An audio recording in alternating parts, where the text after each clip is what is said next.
ஒரு ஆனந்த கண்ணீர் தான் வந்துச்சு. நம்ம குழந்தைங்க வந்து அந்த மைதானத்தில் என்ன விளையாடுறாங்க, அது இங்கிலாந்து அணியை வெற்றி பெறாங்க. அதெல்லாம் சும்மா ஒரு சாதாரண விஷயமே இல்லை.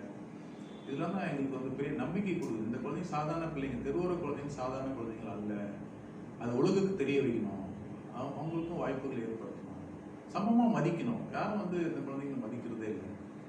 இதை விடக்கூடாது, எல்லாரும் மதிக்க வைக்க வேண்டும். அந்த குழந்தைங்களுக்கு ஒரு கஷ்டம்னா நாங்கள் சும்மா விடக்கூடாது, அதுக்கான முயற்சிகள் எடுக்கணும். அந்த ஒரு ஒத்துழைப்பு தான் எங்களுக்கு இன்னும் தொடர்ச்சியாக இந்த குழந்தைங்களுக்கான பணி செய்யணும்னு தோணுது. அது எங்களுக்கு பெரிய மகிழ்ச்சியை கொடுக்குது.